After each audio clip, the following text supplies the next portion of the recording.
Hello my dear friends, welcome back to M tummy food recipe. ಇವತ್ತು ನಾನು ಭಾರತದಾದ್ಯಂತ ಜನಪ್ರಿಯವಾದ ದಕ್ಷಿಣ ಭಾರತದ ತಿಂಡಿಗಳಲ್ಲಿ ಒಂದಾದ ಬಾಳೆಕಾಯಿ ಚಿಪ್ಸು ಹೇಗೆ ಮಾಡೋದನ್ನು ತೋರಿಸ್ಕೊಡ್ತಾ ಇದ್ದೀನಿ.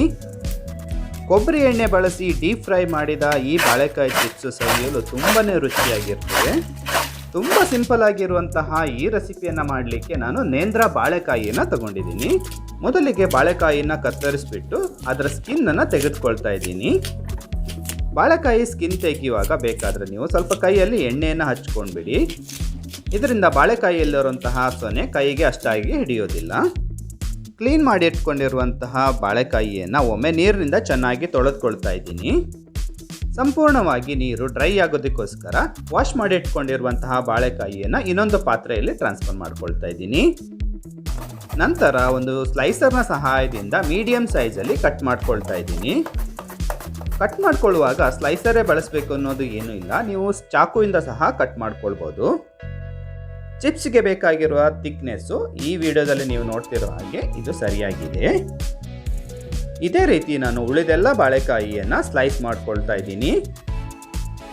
ನೀವು ಬೇಕರಿಯಲ್ಲಿ ನೋಡಿರ್ಬೋದು, ಡೈರೆಕ್ಟಾಗಿ ಎಣ್ಣೆಯಲ್ಲಿ ಸ್ಲೈಸ್ ಮಾಡಿಬಿಟ್ಟು ಫ್ರೈ ಮಾಡ್ಕೊಳ್ತಾರೆ. ಸಾಧ್ಯವಾದರೆ ನೀವು ಆ ರೀತಿ ಸಹ ಫ್ರೈ ಮಾಡ್ಕೊಳ್ಬೋದು. ಎಲ್ಲ ಬಾಳೆಕಾಯಿಯನ್ನು ನಾನು ಸ್ಲೈಸ್ ಮಾಡಿ ಇಟ್ಕೊಂಡಿದ್ದೀನಿ.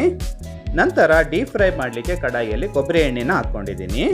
ಎಣ್ಣೆ ಬಿಸಿ ಆಗ್ತಿರೋ ಹಾಗೆ ಸ್ಲೈಸ್ ಮಾಡಿ ಇಟ್ಕೊಂಡಿರುವಂತಹ ಬಾಳೆಕಾಯಿ ಚಿಪ್ಸನ್ನು ಆ್ಯಡ್ ಮಾಡ್ತಾ ಇದ್ದೀನಿ.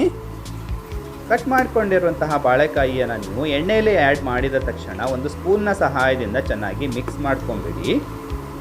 ಇದರಿಂದ ಚಿಪ್ಸು ಒಂದಕ್ಕೊಂದು ಏನಾದರೂ ಅಂಟ್ಕೊಂಡಿದ್ರೆ ಇಮಿಡಿಯೇಟಾಗಿ ಸಪ್ರೇಟ್ ಆಗಿಬಿಡ್ತದೆ.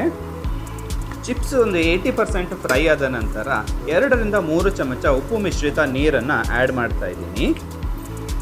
ಉಪ್ಪು ಮಿಶ್ರಿತ ನೀರು ರೆಡಿ ಮಾಡ್ಕೊಳ್ಳಿಕ್ಕೆ ಅರ್ಧ ಕಪ್ ನೀರಿನಲ್ಲಿ 1 ಚಮಚ ಉಪ್ಪನ್ನು ಸೇರಿಸ್ಬಿಟ್ಟು ಮಿಕ್ಸ್ ಮಾಡ್ಕೊಂಡಿದ್ದೆ. ನೇಂದ್ರ ಬಾಳೆಕಾಯಿ ಚಿಪ್ಸನ್ನು ಮಾಡುವಾಗ ನೀವು ಯಾವುದೇ ಕಾರಣಕ್ಕೂ ಅರಿಶಿಣದ ಪುಡಿಯನ್ನು ಬಳಸುವ ಅಗತ್ಯ ಇಲ್ಲ. ನೇಂದ್ರ ಬಾಳೆಕಾಯಿ ಚಿಪ್ಸು ಫ್ರೈ ಆದ ನಂತರ ತುಂಬ ಚೆನ್ನಾಗಿ ಕಲರ್ ಬರ್ತದೆ. ನೀವು ಬೇರೆ ಯಾವುದಾದ್ರೂ ಬಾಳೆಕಾಯಿಯಿಂದ ಈ ಚಿಪ್ಸನ್ನು ಮಾಡ್ತಾ ಇದ್ದೀರಾ ಅಂತಂದರೆ ಅರಿಶಿಣದ ಪುಡಿಯನ್ನು ನೀವು ಉಪ್ಪು ಮಿಶ್ರಿತ ನೀರಿನಲ್ಲಿ ಆ್ಯಡ್ ಮಾಡ್ಕೊಬೋದು. ಫಸ್ಟ್ ರೌಂಡು ಚಿಪ್ಸ್ ರೆಡಿಯಾಗಿದೆ. ಫಸ್ಟ್ ರೌಂಡ್ ಚಿಪ್ಸ್ ರೆಡಿ ಆದ ನಂತರ ಉಪ್ಪು ಹಾಗೂ ಚಿಪ್ಸಿನ ಕ್ರಿಸ್ಪಿನೆಸ್ಸು ಸರಿಯಾಗಿದೆಯಾ ಒಮ್ಮೆ ಟೆಸ್ಟ್ ಮಾಡಿಬಿಟ್ಟು ನೋಡಿ. ಚಿಪ್ಸಿನ ಟೇಸ್ಟ್ ಅಥವಾ ಕ್ರಿಸ್ಪಿನೆಸ್ನಲ್ಲಿ ಏನಾದರೂ ಚೇಂಜಸ್ ಮಾಡ್ಕೊಳ್ಬೇಕು ಅಂತಂದರೆ ನೆಕ್ಸ್ಟ್ ರೌಂಡ್ ಚಿಪ್ಸನ್ನ ಫ್ರೈ ಮಾಡ್ಕೊಳ್ಳುವಾಗ ನೀವು ಚೇಂಜಸ್ ಮಾಡ್ಕೊಳ್ಬೋದು.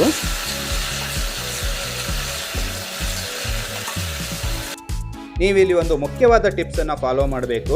ಉಪ್ಪು ಮಿಶ್ರಿತ ನೀರನ್ನು ಆ್ಯಡ್ ಮಾಡಿದ ನಂತರ ಸಂಪೂರ್ಣವಾಗಿ ಅದರಲ್ಲಿ ಬಂದಿರುವಂತಹ ಬಬಲ್ಸ್ ಸ್ಟಾಪ್ ಆಗುವವರೆಗೆ ನೀವು ಫ್ರೈ ಮಾಡ್ಕೊಳ್ಬೇಕು. ಅದಾದ ನಂತರ ನೀವು ಚಿಪ್ಸನ್ನು ತೆಗೆದುಕೊಳ್ಬೇಕು. ನೀವೇನಾದರೂ ಮುಂಚಿತವಾಗಿ ಚಿಪ್ಸನ್ನು ತೆಗೆದುಬಿಟ್ರೆ ಅಂದರೆ ಎಣ್ಣೆಲಿರುವಂತಹ ನೀರಿನ ಅಂಶವನ್ನು ಹೀರ್ಕೊಂಡ್ಬಿಟ್ಟು ಚಿಪ್ಸ್ ಬೇಗ ಸಾಫ್ಟ್ ಆಗಿಬಿಡ್ತದೆ. ಇದೇ ರೀತಿ ನಾನು ಉಳಿದೆಲ್ಲ ಚಿಪ್ಸನ್ನು ರೆಡಿ ಮಾಡ್ಕೊಳ್ತಾ ಇದ್ದೀನಿ.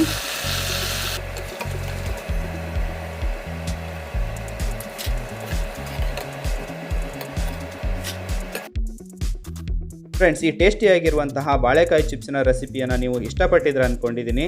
ರೆಸಿಪಿ ಇಷ್ಟ ಆದಲ್ಲಿ ಖಂಡಿತ ಲೈಕ್ ಮಾಡಿ, ಶೇರ್ ಮಾಡಿ, ಹಾಗೆ ಚಾನಲನ್ನು ಸಬ್ಸ್ಕ್ರೈಬ್ ಮಾಡೋದನ್ನು ಮರಿಬೇಡಿ. ನೀವಿಲ್ಲಿ ವಿಡಿಯೋದಲ್ಲಿ ನೋಡ್ತಿರ್ಬೋದು, ಚಿಪ್ಸ್ ತುಂಬಾ ಕ್ರಿಸ್ಪಿಯಾಗಿ ಬಂದಿದೆ. ಈ ಚಿಪ್ಸನ್ನು ಸಂಪೂರ್ಣವಾಗಿ ತಣ್ಣಗಾದ ನಂತರ ಒಂದು ಏರ್ ಟೈಟ್ ಕಂಟೈನರ್ನಲ್ಲಿ ಹಾಕಿಬಿಟ್ಟು ಸ್ಟೋರ್ ಮಾಡ್ಬೋದು. ಇದೇ ರೀತಿಯ ಇನ್ನೊಂದು ಇಂಟ್ರೆಸ್ಟಿಂಗ್ ರೆಸಿಪಿಯೊಂದಿಗೆ ಮತ್ತೆ ಬರ್ತೇನೆ. Until then, bye from Vishwas.